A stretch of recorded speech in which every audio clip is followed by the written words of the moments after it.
welcome to the DHL Supply Chain Pricing Power Index update. I'm back here with Andrew Cox. Andrew, what's the latest?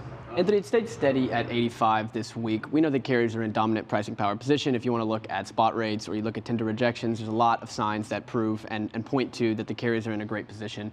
And the same goes for volumes. I mean, their volumes are strong right now. We know that the holiday spending, we look at the Black Friday and Cyber Monday, while in-store traffic was way down, something like 52% on Black Friday. We saw Black Friday and Cyber Monday respectively become the number 3 and number 1 highest spending days online in American history. So very strong consumer spending moving into the holiday season. That gives me some confidence. Got it. And so you just mentioned Black Friday, Cyber Monday.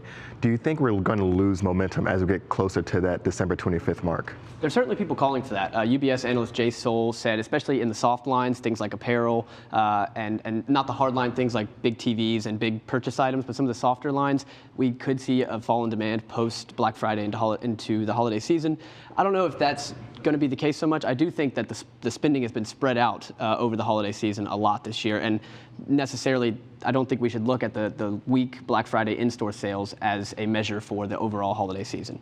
But let's take a look at volumes here. Since our outbound tender volume index is a 7-day moving average, it becomes a little bit worthless to do week-over-week comparisons after a holiday season, after a holiday like Thanksgiving. So here we are still in that trough, making its way back. The one thing we can do is measure the depth of the drop, which is slightly shallower than in previous years. That just tells me, it gives me confidence that I do think volumes are going to snap back pretty strong once this thing normalizes. And there's some other data there that points to that as well. If we look at off the West Coast, there's at least 15 ships anchored off of the Port of LA and Port of Long Beach. So there's a lot of freight sitting out there that's going to be moving into the country here in the next couple weeks. Got it. And with these volumes so far up and still at these all-time highs, even after coming off a trough, what does this do for capacity? Yeah, well, capacity remains really tight. As Zach said, we saw a meaningful drop after Black Friday. I think Black Friday was the all-time high again. It was like 28.5 on the outbound tender reject index. We've seen a full 3-point drop since then, but again, it's still at nearly 26%. So carriers are still rejecting 1 in 4 loads across the country,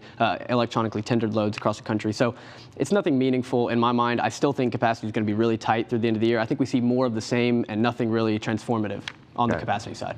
And any kind of trends we're seeing in different modes? Yeah, so reefer is much tighter, and this is a time where reefer demand becomes, there is some excess demand in reefer. Things like paints and things like canned goods now have to go on reefer trucks.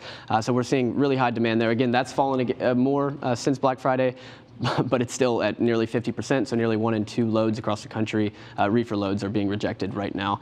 And that's just putting, this is the truck stop van rate per mile. That's putting a lot of pressure on spot rates. This is, of our 100 lanes, only 19 of them were negative week over week. You see a lot of green on this chart. And the vast majority of those 19 were coming out of LA or coming out of Chicago, 2 very hot freight markets. Got it. And any expectations for how this is going to play out for the DHL Supply Chain Pricing Power Index moving forward?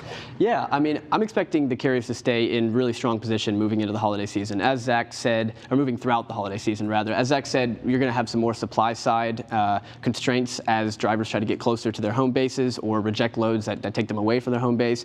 So you're going to see more upward pressure on the outbound tender reject index and subsequently on rates as well. This is just the truck stop van rate per mile. Again, we've cracked $3 per mile for the first time all year. We've been kind of teetering right under that line, but this is the first time we've had the push above it. Rates are now up 23% year over year, so really strong. The comps get easier from here, actually, so we might even see further expansion between that year over year comp. Got it. Andrew, thank you so much for that update, and thank you so much for tuning in. That's going to do it for this DHL Supply Chain Pricing Power Index update. Be sure to tune in next week for all the latest.